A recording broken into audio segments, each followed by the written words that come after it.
Welcome back to the JP Land Show. Today we're not only talking about updates, but we're also talking about theme park expansion because we have a lot of rumors going on right now about theme park expansion at Universal Studios Hollywood. Mark Woodbury, chairman and CEO of Universal Destinations and Experiences, has hinted at a potential expansion plan for Universal Studios Hollywood. Woodbury's recent comments suggest that the park is exploring new attractions and experiences to enhance guest offerings. He stated that when he saw the Wicked movie, his first reaction is, "This is a theme park waiting to happen." In late 2024, both Universal Studios Hollywood and Orlando had Wicked-themed experiences. Over in Hollywood, we received the themed restaurant, which is still open till today, and in Orlando, they had the Wicked experience. There, you could meet both Elphaba and Glinda, while at the same time, you get to see screen-used props and costumes. Universal Hollywood just announced that during their FanFest Nights event, Elphaba and Glinda will both be character meet and greets during the event. This is all very suspicious. We have a few attractions that are closing at Universal Studios Hollywood very soon, and I feel like Universal Studios Hollywood will be the theme park to receive a Wicked-themed land. Now, before we continue, make sure to leave a like on this video, and I wanted to have another feature for my Blast from the Past series. Today's retro attraction that we're highlighting is E.T. Adventure's transformation into Revenge of the Mummy. In 2003, Universal Studios Hollywood closed its beloved E.T. Adventure, marking the end of an era for one of the park's most nostalgic attractions. The ride, which took guests on a magical bike journey to help E.T. return home, was a fan favorite. The attraction was known for its whimsical storytelling and iconic finale with E.T. saying your name. Shortly after its closure, the space was completely reimagined to make way for Revenge of the Mummy the ride. The ride is turning 21 years old in June as it opened in 2004.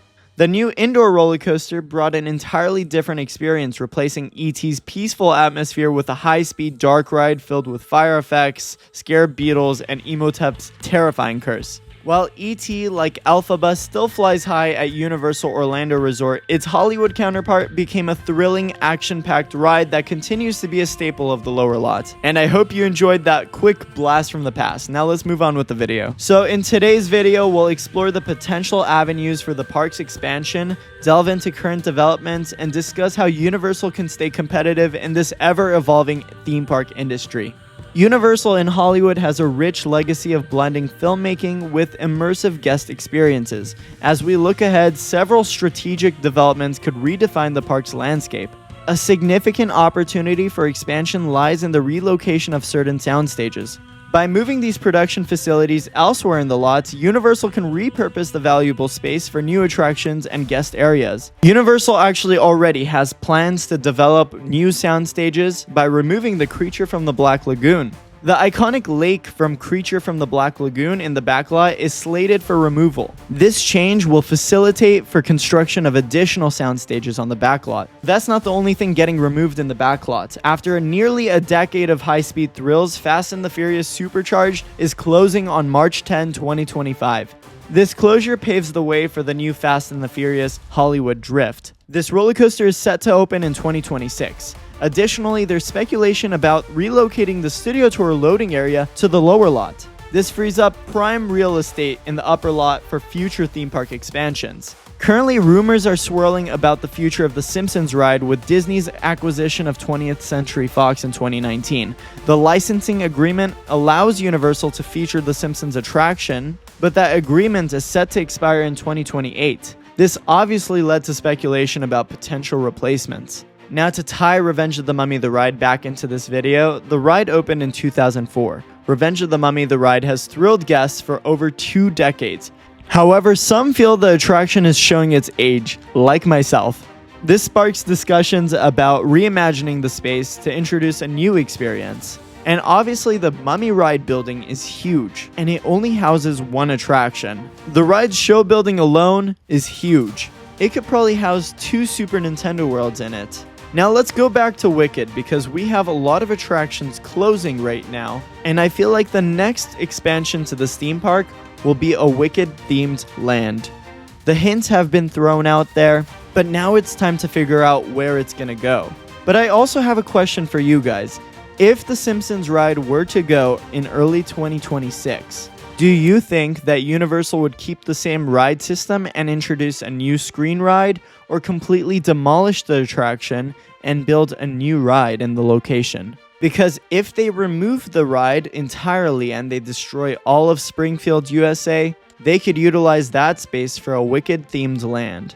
But this could happen in many different locations. Obviously, Simpsons Land is going away very soon. The Studio Tour may be relocated, and Fast and the Furious Supercharged is closing. If the Studio Tour is relocated, they can expand the theme park to the right of the Simpsons ride. This would give them so much space between the Studio Tour loading and Fast and Furious Supercharged, which is a huge location. Not to mention, with Fast and Furious Supercharged closing, and if they wanted to expand the theme park in that location, they could also remove the giant blue screen along with Jupiter's Claim, and that gives them one giant location. They could arguably fit 2 lands in this huge spot. But Universal also has a treasure trove of intellectual properties that could inspire future attractions. Imagine immersive experiences based on like Back to the Future, Jurassic World, or even expanding the Wizarding World of Harry Potter.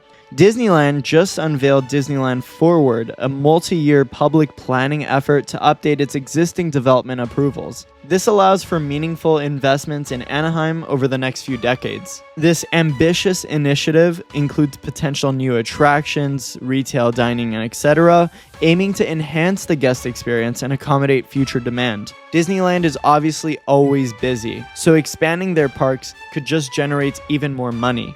In response, Universal Studios Hollywood must strategically innovate and expand to remain competitive. Aside from low crowds and a more budget-friendly experience, Universal Studios Hollywood has no competition against Disneyland.